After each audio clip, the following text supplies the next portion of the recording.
आणि समोर येत्या 3 तारखेला विजयाचा पताका नगरपालिकेवर फडकवण्याचा निश्चय करण्यासाठी उपस्थित असलेले प्रभाग क्रमांक 8 आणि 10च्या सर्व माता भगिनी बांधवांनो आणि मित्रांनो, मी पहिल्यांदा तुमचं सगळ्यांचं मनापासून अभिनंदन करतो, आपल्याला धन्यवाद देतो की मला आजची तुमची ही उपस्थिती बघून या प्रभागामध्ये 100% पहिल्यांदा इतिहास या प्रभागामध्ये घडेल याची मला 100% खात्री आलेली आहे. मी अनेकदा मिटिंगा घेतल्या, इथे अनेकदा सभाही झाल्या, पण त्या कॉर्नर मिटिंगा झाल्या. 10, 20, 25 जण तेही चोरून लपून इतक्या दडपशाहीत असलेला होता हा प्रभाग.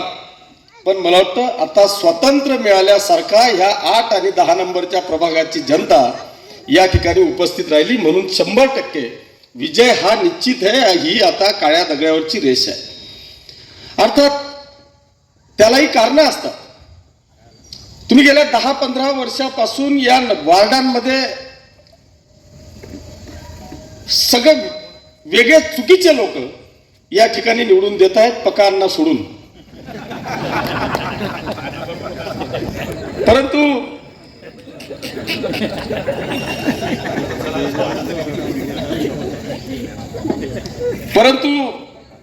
बांधवांनो, या संपूर्ण प्रभागामध्ये जोही आला असेल तो बाहेरचा झाला, उपऱ्या झाला, इथला स्थानिक तुम्ही कधी निवडूनच दिला नाही. आणि म्हणून शरद भाऊंनी सांगितलं की आपल्याला नेता निवडून द्यायचा आहे की सेवक निवडून द्यायचा आहे, हा सगळ्यात महत्वाचा विषय या ठिकाणी आहे. हा इतका जवळचा प्रभाग असताना सुद्धा अनेक कामं, अनेक अडचणींना आपल्याला या ठिकाणी सामोरं जावं लागतंय. मागच्या फक्त 2-4 महिन्यापासून या पोरांना कामाला लावलं, नंदूला कामाला लावलं, त्यांना सांगितलं की मला हा प्रभाग जिथे जिथे कामं तुमच्या अपूर्ण असतील त्या सगळ्या कामांची यादी तयार करा आणि 100% आपलं नगरपालिकेचं इलेक्शन होण्याच्या आत 100% रस्ते झाले पाहिजे. आणि मला आज सांगताना आनंद होतोय की मला वाटतं सगळ्या रस्त्यांचं कामं चालू झाली. मग नगरसेवकांनी नेमकं 7-8 वर्ष झाली नेमकं केलं काय? पुन्हा त्यांनी इथंच यायचं आणि इथंच उमेदवार उभा करायचा. एक राष्ट्रवादीची शाखा नाही, एक भारतीय जनता पक्षाची शाखा नाही. आमच्या घरपरत शिवसैनिक असताना फक्त आम्ही दबावाला बळी पडतोय, पैशांना आमिषांना बळी पडतोय. आणि आमचा जो खऱ्या अर्थाने 5 वर्ष सेवा करणारा व्यक्ती आहे त्या व्यक्तीला आम्ही नाकारतोय. आणि जो 7 वर्षात कधी त्यांनी पाय ठेवलेला नाही अशा व्यक्तींची आम्ही चॉईस करतोय आणि विकासापासून अनेक वर्ष आम्ही मागे जातोय. सांगा बरं, संजू नाना मागच्या वेळेस इथं नगरसेवक म्हणून उमेदवार होते, नगरसेवक निवडून आलेले होते, पण एक दिवस सुद्धा जर का वार्डात पाय त्यांनी ठेवला असेल ना, या पूर्ण प्रभागातल्या एकाही व्यक्तीची जर का त्यांनी सेवा केलेली असेल ना, त्यांच्या सुखात दुःखात काही आलेली नगरपालिकेच्या विकास कामांच्या बाबतीत संकटात जर का ते आले असतील ना, तो खुशाल निवडून द्या. पण फक्त यायचं, उभं राहायचं, लोकांना आमिष दाखवायची. हे शिक्षण संस्था तर ते फक्त दबावाकरताच ठेवलेलं आहे. या शिक्षण संस्थेमध्ये आता आमच्याकडे शिक्षण संस्था चालक आहेत, पण आजपर्यंत दादू वकील योगेश दादाची आजपर्यंत माझ्याकडे एकही तक्रार, जरी ते विरोधात होते तरी आजपर्यंत एकही तक्रार त्यांची आली नाही. कधीच त्यांनी शिक्षकांचा गैरवापर केला नाही. पण इथे याच्या उलटा यांच्याकडे एक कार्यकर्ता नाही, 10 जागा असल्या तर 100 लोकांचे पैसे जमा करायचे, त्यांच्या घोंगड्या पायाखाली गुंतवायच्या आणि त्यांना ब्लॅकमेलिंग करून प्रचार करायला लावायचं. अरे पीटीसीचे मला 50% शिक्षक भेटले असतील की आप्पा काही भी करा तुम्ही उचला की जेणेकरून आमचा त्रास तरी कमी होईल.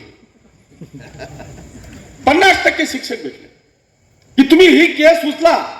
सगळ्या महाराष्ट्रभर SIT लावतायत ना, आमच्या बी संस्थेची SIT लावा, पण आमचा त्रास तुम्ही काही बी करून वाचवा. कारण आम्ही इतकी बिकट अवस्था झाली आहे की साले 10-10 वर्ष गोरगरिबांचे पोरं जमिनी घरं गहाण ठेवून तुम्हाला पैसे देतात आणि 10-10 वर्ष तुमच्याकडे पाणी भरावं लागतं. इतकी वाईट अवस्था बांधवांनो या ठिकाणी आहे. याचं उत्तम उदाहरण मी कृष्णापुरीच्या प्रभाग क्रमांक 14 मध्ये प्रदीप वाघ सर आहेत ते प्रदीप वाघ सर हा इथं आपला तलाठी कॉलनीतला दीपक तायडे आहे. दीपक ब्राह्मणे उभा राहा भाऊ, नमस्कार करून द्या. 10-20 लाख रुपये देऊन त्या प्रदी अरे जमीन विकली, 10 लाख रुपये दिले, 10 वर्ष तुमच्याकडे फिरले, स्वतःचं वय गेलं आणि त्याच्यानंतर मला वाटतं 2-4 वर्ष पाय पडत फिरले की माझे निदान आता पैसे परत करा. आता स्वतःची स्टेट बोर्डची शाळा त्या माणसाने चालू केली. हा दीपक 10 वर्ष त्यांच्याकडे पाणी भरलं, आता स्वतःची चक्की मला वाटतं चालवतोय आणि आता स्वतःचा उदरनिर्वाह करतोय. हे पाप तुम्ही कुठे भरणार आहात? अनेक गोरगरिबांच्या पोरांनी अशाच पद्धतीने संस्था चालक म्हणून तुमच्याकडे पैसा दिला, त्यांच्या घोंगड्या तुम्ही अटकवल्या आणि त्यांना ब्लॅकमेलिंग करून तुम्ही प्रचाराला लावतायत. मी तर आजही आपल्याला सांगेन, माझ्याजवळ यांच्या शिक्षकांचा व्हिडिओ आलेला आहे. मी जी तक्रार केली यांचा व्हिडिओ किंवा फोटो जर का मी निवडणूक आयोगाला पाठवला ना तर दुसऱ्या दिवशी निलंबनाची कारवाई होईल. परंतु मी असं कोणाच्या पोटावर मारणार नाही. मला जे काय करायचंय ते मी संस्था चालकावर करेल. मला कोणाच्या पोटावर मारण्याचा अधिकार नाही. त्यांना यांचा पक्षाचा प्रचार करण्याची हौस नाहीये, पण नाईलाजाने मजबुरीने यांचा प्रचार यांना करावा लागतोय आणि म्हणून मी निवडणूक आयोगाकडे अजूनही लेखी स्वरूपात तक्रार केलेली नाही. बरं, फसवलं जातं. यांना अधिकार नाहीये भरती करायचा.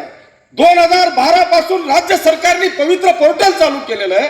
पवित्र पोर्टलच्या माध्यमातून तुम्हाला या सगळ्या शिक्षकांची भरती करायची आहे, पण तरी सुद्धा लोकांची दिशाभूल करून जे मजबूर विद्यार्थी आहेत, जे BA-DED झालेले विद्यार्थी आहेत, यांच्या मजबुरीने यांच्याकडून तुम्ही लाखो रुपये गंडवतात आणि या ठिकाणी त्यांना प्रचाराला एखाद्या कार्यकर्त्यासारखे फिरवतात. ते मनातल्या मनात यांना इतक्या शिव्या घालताय. तुम्ही फक्त तुमची पकड चालू ठेवा. ही जी पकड आहे ना आपली, ही जी आज मजबूत पकड मला दिसते ना, हे विजयाचं द्योतक आहे. हे येणाऱ्या 3 तारखेला शिवसेनेचा भगवा हा नगरपालिकेवर फडकवण्याची ही ताकद आहे. बांधवांनो, इथे घाबरण्याचं कारण नाहीये. हा शिवसैनिक आहे, हा शिवप्रेमी आहे. मला वाटतं अरे या शिवसेनेचं बाळकडू खऱ्या अर्थाने या कालिका नगर MIDC या परिसराने खऱ्या अर्थाने या शिवसेनेचं बाळकडू दिलेलं आहे. पप्पू असेल, नंदू असेल, बबलू असेल, रवी असेल, यांनी खऱ्या अर्थाने शिवसेनेचं बाळकडू या MIDC कालिका या परिसरातून या ठिकाणी पेरलेलं आहे आणि यांनीच खऱ्या अर्थाने मला देखील शिवसेना शिकवली आहे. मी जेव्हा राजीनामा देऊन आलो ना तर ह्याच परिसरात मी पहिल्यांदा भाड्याने राहायला आलो आणि यांच्याकडूनच शिवसेनेचे धडे मी या ठिकाणी घेतले आहेत. आणि इतका खारबाज हा शिवसैनिक या ठिकाणी आहे. आम्ही 100% तुमच्या पाठीशी खंबीरपणे उभे आहोत. पण बांधवांनो, आम्ही फक्त दबावापोटी नाही, आम्ही जे काही जिंकतोय, आम्ही जे काही या ठिकाणी करतोय ते सगळं प्रेमापोटी करतोय आणि विकासाच्या जीवावर आम्ही हे सगळं करतोय. तुम्ही फक्त 10 वर्ष मागे जा आणि परिसर सोडा, नुसती ही ओपन स्पेस तुमच्या डोळ्यासमोर आणा. 10 वर्ष मागे जा. 10 वर्षापूर्वी हा तुमचा किशोरप्पा या तालुक्याचा या शहराचा आमदार झाला. 10 वर्षापूर्वी मला या ठिकाणी नगरपालिकेची सत्ता दिली आणि या शहर आणि तालुक्याचा चेहरा मोहरा बदलण्याचं काम बांधवांनो आपण या ठिकाणी केलं. अर्थात तुम्ही देखील तसंच केलं. या मतदारसंघामध्ये तुम्ही देखील इतिहास घडवला की जिथे 3ऱ्यांदा निवडून देत नव्हते ना, तो 3ऱ्यांदा निवडून देण्याचा बहुमान तुम्ही मला दिला आणि तब्बल 40,000च्या फरकाने या किशोरप्पाला तुम्ही त्या ठिकाणी निवडून दिलं. नुसतं आमिषापोटी नाही, दबावापोटी नाही. मला माहिती आहे की हे पाचोरा आणि भडगाव शहर हे इतकं शून्य आहे. हे विकासाच्या पाठीमागे खंबीरपणे उभं राहणारं हे शहर आहे. मी आपल्याला खात्री देतो की जसा इतिहास तुम्ही विधानसभेला केला ना, त्याच पद्धतीचा इतिहास या संपूर्ण पाचोरा शहरामध्ये येत्या 2 तारखेला आणि विजयाच्या 3 तारखेला निकालाच्या दिवशी होणार आहे. त्या इतिहासामध्ये आपल्याला देखील खारीचा वाटा घेऊन या प्रभाग क्रमांक 8 आणि प्रभाग क्रमांक 10 मध्ये आपल्याला ह्याच इतिहासाचे शिल्पकार व्हायचे आहे आणि आपल्या चारीच्या चारी उमेदवारांना प्रचंड अशा फरकाने या ठिकाणी निवडून द्यायचं आहे. की येत्या काळामध्ये का आमच्या पोरांनी नगरसेवक व्हायचं नाहीये, आमच्या ज्या स्थानिक उमेदवार आहेत त्यांनी नगरसेवक व्हायचं नाही, यांनी आम्हाला काही विकाऊ समजलेला आहे की कुठल्याही वार्डामध्ये जायचं, लोकांना पैसे द्यायचे आणि विकत मतं घ्यायची आमची ठेव आहे. अरे आमची मुलं आहेत. हे गणेश बापूचं उदाहरण मी गेल्या 20 वर्षापूर्वी दिलं होतं की आम्ही जेव्हा शिवसेना म्हणून या ठिकाणी आलो, याच गणेश बापूला जेव्हा गणेश बापू अत्यंत तळागाळातला कार्यकर्ता होता, डॉक्टर शांताराम भोसले कैलासवासी, करोडपती कदाचित माणूस, पोटनिवडणूक लागली आणि त्या पोटनिवडणुकीमध्ये बांधवांनो आम्ही गणेश पाटील सारख्या तळागाळातल्या एका कार्यकर्त्याला त्या ठिकाणी उमेदवारी दिली आणि आम्ही सगळ्या शिवसैनिकांनी चंग बांधला की आता काही झालं तर आपला शिवसैनिक निवडून आणायचा आहे. मी फाटका, माझा कार्यकर्ता फाटका, आणि आम्ही ठरवलं की आता घरून चहा पिऊन यायची, घरून नाश्ता करून यायचा, प्रचाराला लागायचं, भूक लागली दुपारी घरी जेवायला जायचं, संध्याकाळी जेवण करून इकडे यायचं. पण 1 रुपया सुद्धा कोणाला लागणार नाही. गणेश पाटील इथला भाग्यवान आहे, तो निवडून तर आलाच, पण आमच्या सगळ्यांच्या वर्गणीने तेव्हा भगव्या कलरची फ्रीडम त्याला घेऊन दिली. आता तर ती वेळ नाहीये. आता तर सकाळ दुपार संध्याकाळ तुम्ही कधी सांगा, बोकड्या सांगा का कोंबड्या सांगा, आता ती वेळ नाहीये. परंतु वेळ बांधवांनो आता एवढी आहे ती म्हणजे एकनिष्ठतेची. आता वेळ आहे ती एकतेची. आमची जर का एकता असेल, आमची जर का एकनिष्ठता असेल, तर आपल्याला या 4ही उमेदवार आणि वरच्या सुनीता पाटील नगराध्यक्ष पदाच्या उमेदवारांना कोणाचा मायचा लाल आला ना तरी आपल्याला हरवू शकत नाही. पण याच्याकरता आम्ही खंबीर असलो पाहिजे, आम्ही एकनिष्ठ असलो पाहिजे. संध्याकाळी 5 वाजेला कोणी वाट देतो तुम्ही? पहिले तर आपलं त्यांना माहिती आहे ना हा भगवावाला आहे, तो काय जगमाराला याला असले वाटून टाकत फिरी. आपला आहे ना, तुम्हाला मी सांगतो मी उमेदवारांना, पहिले आपलंच निपटी टाका, याला असले तुम्ही बी बाटक टाकू नका. अरे पहिल्यांदा मी खऱ्या अर्थाने या पाचोरा शहरातल्या अग्रवाल समाजाचं मनापासून अभिनंदन करेल. ताईंनो, अग्रवाल समाजाचं मनापासून अभिनंदन करेल. कदाचित महाराष्ट्रात आणि देशात या पाचोऱ्याने इतिहास घडवला असेल, त्या समाजाने घडवला असेल. तुम्ही आता नगरपालिकेलाही पहा, कोणत्याही प्रभागात असतील ना, सकाळी 10 वाजेच्या आत नवरा बायको मुलं मुली आई वडील घराला कुलूप लावून गाडी काढून, जर का 10 वाजेच्या आत अग्रवाल समाजाचं मतदान नाही आटोपला ना, मी नाव बदलून ठेवून देईल. आम्ही करा. आम्ही नुसतं 2-5 हजार रुपयाला बळी पडतो आणि 5 वर्ष आम्ही विकासाच्या मागे आड पडतो, आम्ही मागे पडतो. माझी विनंती आहे, तुम्ही तसं नका का करा ना, पण निदान 5 ना पहिले तर निघीचं नावरील्या.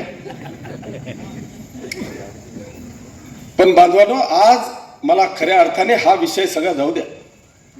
मी खरोखर हे नुसतं आपलं ओपन स्पेस नाही, या पाचोरा शहरातल्या प्रत्येक एरियात तुम्ही जा, विरोधकांजवळ आज एकच विषय आहे, तो म्हणजे पाणी पुरवठ्याचा. की आम्हाला 4-5 दिवसाआड पाणी येतं. होय येतं ना, दुसरं काय दाखवू शकता तुम्ही? पण ते पाणी सुद्धा 24 तास आणि स्वच्छ पाणी, फिल्टरचं पाणी पाजण्याची ताकद, धमक ही फक्त आणि फक्त किशोरप्पा मध्ये येणाऱ्या वर्षभराच्या आत 100% या पाचोरा शहराला 24 तास बिस्लरीचं पाणी देण्याची ग्वाही, गॅरंटी हा किशोरप्पा, तुमचा भाऊ हा मुलगा असेल, हा किशोरप्पा तुम्हाला या ठिकाणी देतो. बरं, हे काही मंजूर करायचं नाहीये. जसा 105 करोड रुपयाचा रस्त्याचा डीपीआर मंजूर करून टेंडर होऊन वर्क ऑर्डर होऊन कामांची सुरुवात केलेली आहे ना, तसा 65 करोड रुपयाची पाणी पुरवठ्याची योजना मंजूर होऊन वर्क ऑर्डर होऊन कामाला सुरुवात झालेली आहे. येणाऱ्या वर्षभरात तुम्हाला 24 तास पाणी देण्याची जबाबदारी हा किशोरप्पा घेतोय. मी नुसतं तेवढ्यावर थांबलो नाही. याचं कारण असं आहे की त्या गिरणेच्या जिथं आपला केटीवेअर आहे त्याची कपॅसिटी इतकी छोटी आहे की मी किती प्रयत्न केला तर तुम्हाला रोज पाणी देऊ शकणार नाही. बांधवांनो, मी त्याच्यावर थांबलो नाही, तर आपण आता गिरणेच्या डॅमवर आरक्षण केलं.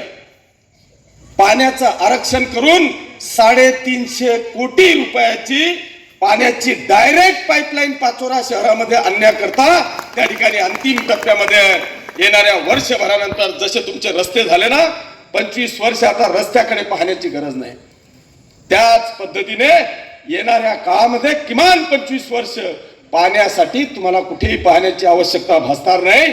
म्हणून मी आपल्याला या निमित्तानं विनंती करतो, विकास आमच्यावर सोडा.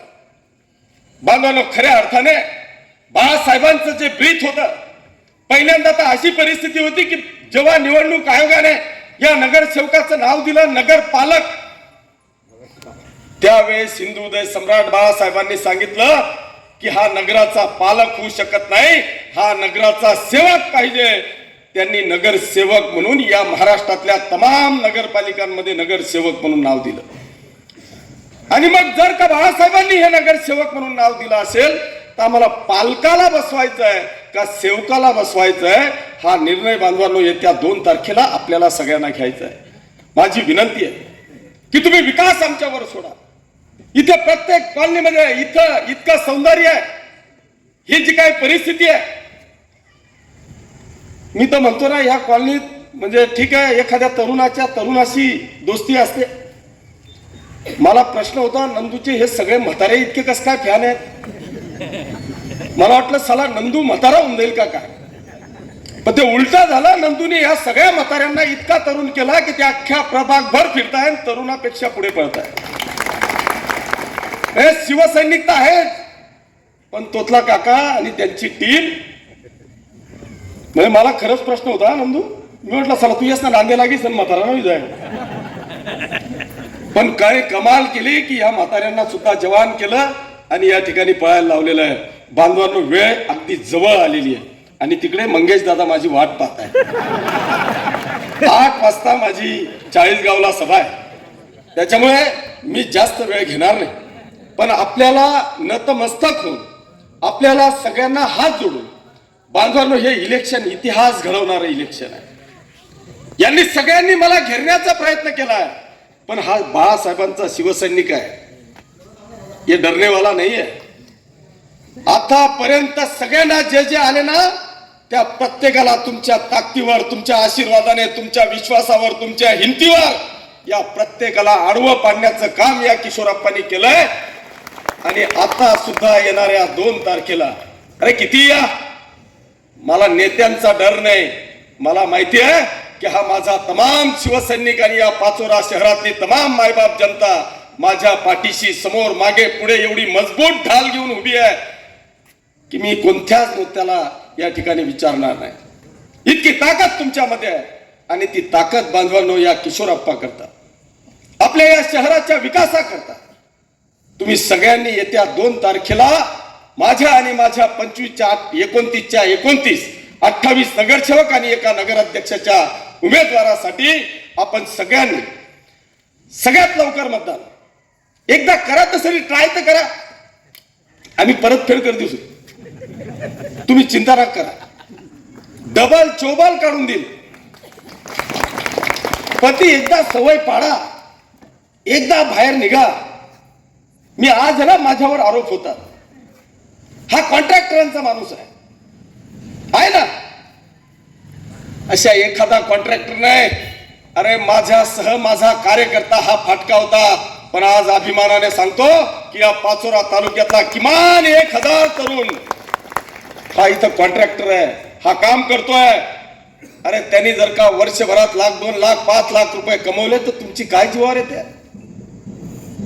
कार्यकर्त्याला घडवण्याचं काम हा किशोरप्पा करतोय आणि त्याच्यासाठी यांनी कितीही आरोप केले ना, त्याला मी भीक घालत नाही. मला या कार्यकर्त्याला मोठं करायचं आहे.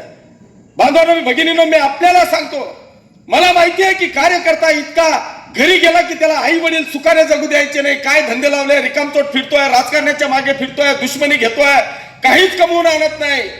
इतकी वाईट अवस्था कार्यकर्त्याची होते आणि आहे.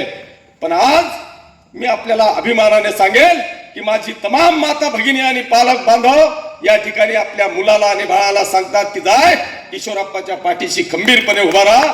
हे सांगण्याची धमक आता माझ्या आई वडिलांमध्ये आलेली आहे. त्याच्यामुळे मला संस्कार आहेत, कोणाचं चांगलं करता आलं नाही ना तर कोणाचं वाईट मी करू शकणार नाहीये. तुम्ही बिनधास्त या, अर्थात आलेच आहे, त्याच्याशिवाय तुम्ही इथेच आले नसते. पण आता अजून 4 दिवस आपल्या हातात आहे, विजय पक्का आहे. पण जर का एक मत कमी पडलं ना तर 5 वर्ष पश्चाताप करायचा आहे. आणि 2-4 मतांनी 2-400 जास्त पडले ना तर आपल्याला काही उलटी होणार आहे का, मळमळ होणार आहे. मग आता 4 दिवस ओव्हर कॉन्फिडन्स मध्ये जायचं नाही, अति आत्मविश्वासामध्ये जायचं नाही. इथे दिसलेले किमान 1001 लोक तरी दिसत आहे. 1000 तर असतील ना भाऊ, इथल्याच खुर्च्या 1000 खुर्च्या आहेत. आणि ह्या 1000 लोकांनी जर का ठरवलं ना, दोघी वार्ड आहे, दोघी 4-4 हजार मतांचे वार्ड आहे. होणारं मतदान 3-3 हजार म्हणजे 6000 होणारं मतदान आहे. आपल्या घरात जास्तीत जास्त 3, नाही तो हम 2 हमारे 2, 4 घर किती आहे, 1500, 15 चौक 60. या 1500 घरांना या 1000 लोकांनी जर का ठरवलं की आपण 2-2च घर समोर, काही अडचण आहे का? सगळ्यांनी ठरवा ना, नाही तर मग तो जुना नाही त्यांनी फोनच काय नाही ना, आपलं आपलं काय पडेल नाही. आता तुमची माझी आपल्या सगळ्यांची ही जबाबदारी आहे की कुठल्याही परिस्थितीत या 4च्या 4 उमेदवारांना आपल्याला प्रचंड मताधिक्याने निवडून देऊन सुनीता किशोर पाटीलला या नगराध्यक्ष पदावर विराजमान करण्यासाठी आपण सगळ्यांनी सज्ज व्हावं अशी एक आग्रहाची विनंती करतो. पुन्हा एकदा आपण सगळेजण मोठ्या संख्येने या ठिकाणी उपस्थित राहिलात त्याबद्दल आपले सगळ्यांचे मनापासून आभार मानतो आणि थांबतो. जय हिंद, जय महाराष्ट्र.